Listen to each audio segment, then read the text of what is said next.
Hi, everybody. It's Cody at Cody's Reading Time. Today I'm reading a Grimm Brothers fairy tale, and this one is called The Wolf and the Seven Little Kids. I hope you enjoy it. Here we go.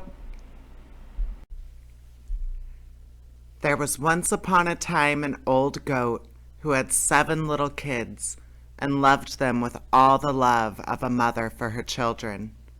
One day, she wanted to go into the forest and fetch some food.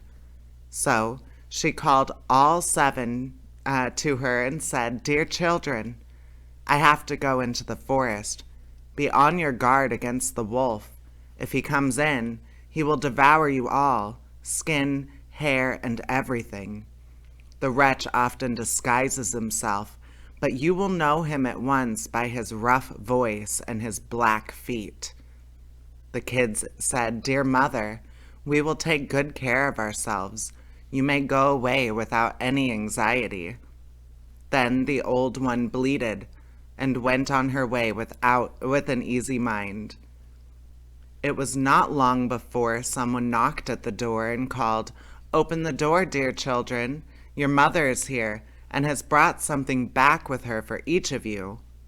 But the little kids knew that it was the wolf by the rough voice.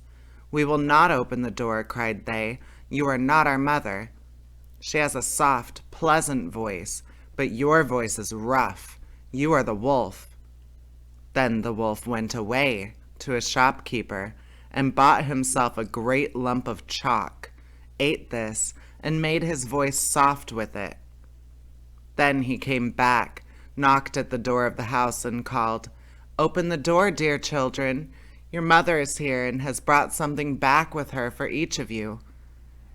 But the wolf had laid his black paws against the window, and the children saw them and cried, "We will not open the door. Our mother has not black feet like you. You are the wolf." Then the wolf ran to a baker and said, "I have hurt my feet. Rub some dough over them for me." And when the baker had rubbed his feet over, he ran to the miller and said, "Strew some white meal over my feet for me."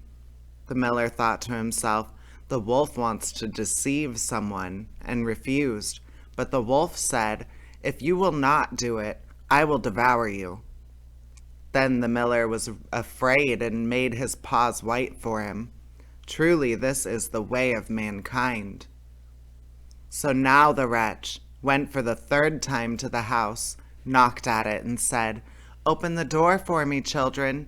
Your dear little mother has come home and has brought every one of you something back from the forest with her." The little kids cried, "First, show us your paws, that we may know if you are our dear little mother." Then he put his paws in through the window, and when the kids saw that they were white, they believed that all he said was true and opened the door. But who should come in but the wolf? They were terrified and wanted to hide themselves. One sprang under the table, the second into the bed, the third into the stove, the fourth into the kitchen, the fifth into the cupboard, the sixth under a washing bowl, and the seventh into the clock case. But the wolf found them all, and used no great ceremony. One after the other he swallowed them down his throat. The youngest, who was in the clock case, was the only one he did not find. When the wolf had satisfied his appetite, he took himself off, laid himself down under a tree in the green meadow outside, and began to sleep. Soon afterwards, the old goat came home again from the forest. Ah, what a sight she saw there! The house door stood wide open. The table, chairs, and benches were thrown down. The washing bowl lay broken into pieces, and the quilts and pillows were pulled off the bed. She sought her children, but they were nowhere to be found. She called them one after another by name, but no one answered. At last, when she came to the youngest, a soft voice cried, "Dear mother, I am in the clock case." She took the kid out, and It told her that the wolf had come and had eaten all the others. Then you may imagine how she wept over her poor children. At length, in her grief, she went out, and the youngest kid ran with her. When they came to the meadow, there lay the wolf by the tree and snored so loud that the branches shook. She looked at him on every side and saw that something was moving and struggling in his gorged belly. "Ah, heavens," she said, "is it possible that my poor children, whom he has swallowed down for his supper, can still be alive?" Then the kid had to run home and fetch the scissors and a needle and thread, and the goat cut open the monster's stomach, and hardly had she made one cut than one little kid thrust its head out, and when she had cut farther, all 6 sprang out one after another, and were all still alive, and had suffered no injury whatever, for in his greediness the monster had swallowed them down whole. What rejoicing there was! They embraced their dear mother and jumped like a tailor at the wedding.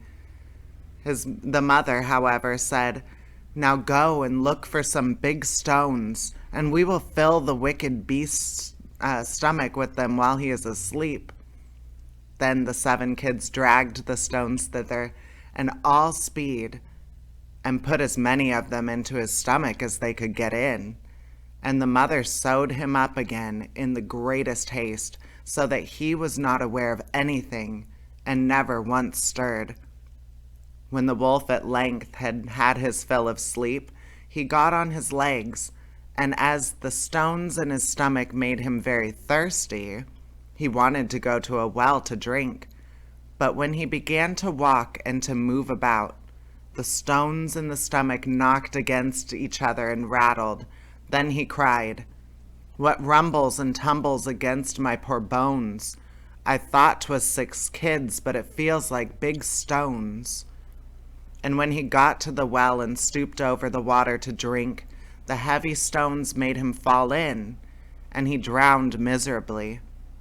When the 7 kids saw that, they came running to the spot and cried out, "The wolf is dead! The wolf is dead!" and danced for joy round the well with their mother. All right, and that's the end of that story, everybody. I hope you enjoyed it. And please subscribe. I upload new stories every single day. Stick around. All right, take care. Bye-bye.